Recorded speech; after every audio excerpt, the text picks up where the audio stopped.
La llegada de los árabes marca el inicio de la Edad Media en la península ibérica. Durante 8 siglos, musulmanes y cristianos compartieron territorio, economía y cultura, con etapas de estabilidad y otras de enfrentamientos. Esta época emblemática de la historia española concluyó con la conquista cristiana del reino nazarí por los reyes católicos a finales del siglo XV. Pero no nos adelantemos.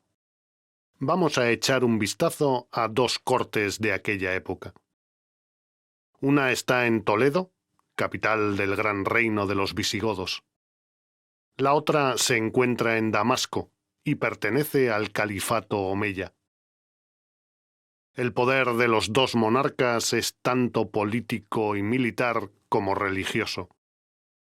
Y los 2 pueblos propagan su fe de una forma muy insistente. Los visigodos son cristianos y los primeros en prohibir todas las demás religiones en la península. Los árabes son musulmanes. Su religión todavía es muy joven, pero ya es muy expansiva. Pero la conquista no se produjo por la religión. La conquista empezó el 19 de julio de 711, cuando en las orillas del Guadalete las tropas árabes y bereberes de Tariq ibn Ziyad, jefe militar del califato omeya, se enfrentaron al ejército visigodo del rey Don Rodrigo.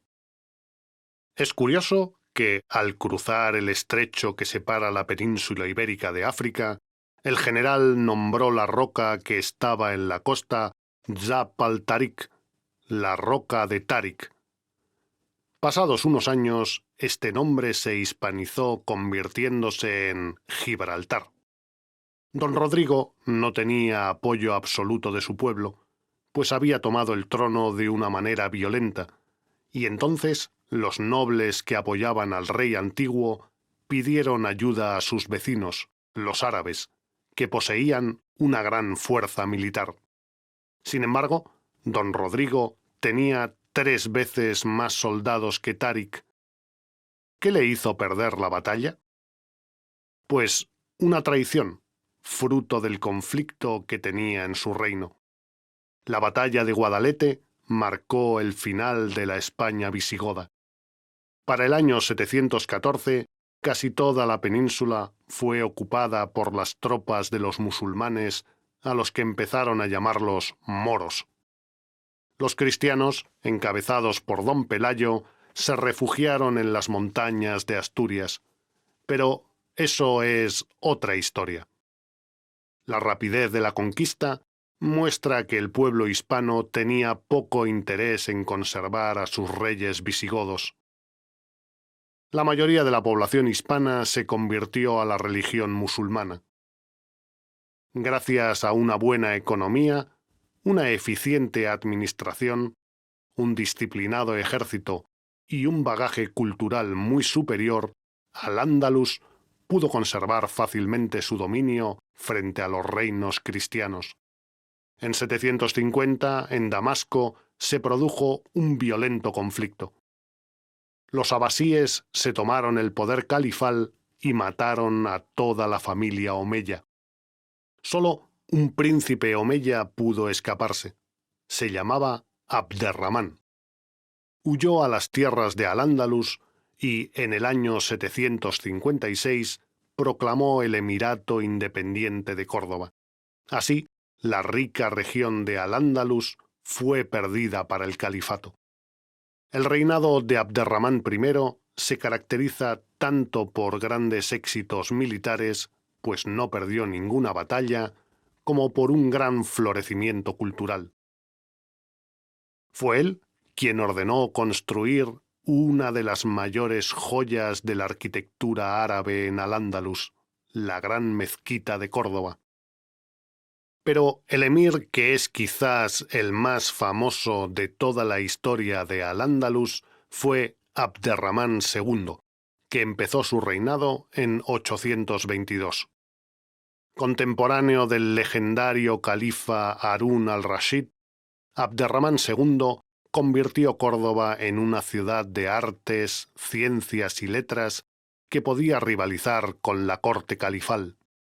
Heredó el emirato a los 30 años, por lo que ya tenía una larga experiencia militar y administrativa. Su brillante educación influyó en su carácter y en su manera de pensar, lo que le ayudó a crear un clima de paz y bienestar en Al-Ándalus. Su afición por las ciencias le convirtió en un gran mecenas de poetas, músicos, astrónomos, médicos y alquimistas. Por orden suya, fue construida la Gran Biblioteca Cordobesa, que guardaba las obras de los grandes pensadores de la cultura griega y todos los documentos más importantes del saber de la época.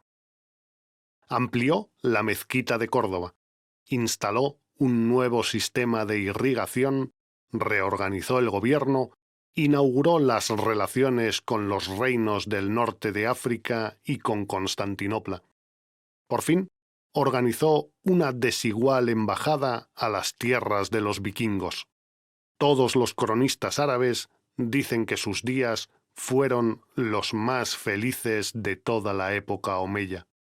Su descendiente, el poderoso Abderramán III, proclamó la instauración del Califato de Córdoba en 929, lo que no solo hizo al Andalus un nuevo imperio musulmán, sino convirtió su capital en la principal ciudad de Europa, llamada Ornamento del Mundo y Perla de Occidente. Bajo su gobierno, la ciudad alcanzó 1 millón de habitantes, que disponían de 1.600 mezquitas, 300.000 viviendas, 80.000 tiendas e innumerables baños públicos. El califa omeya también regaló a Córdoba cerca de 70 bibliotecas. Fundó una universidad, una escuela de medicina y otra de traductores. Hizo ampliar otra vez la mezquita de Córdoba y ordenó construir la extraordinaria ciudad real de Madinat al-Zahara, de la que hizo su residencia hasta su muerte.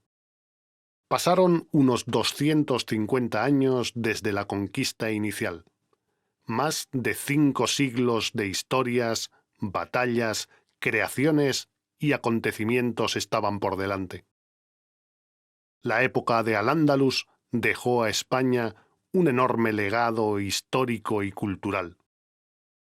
Ya podemos decir que sin moros no tendríamos una España tan bonita y diversa.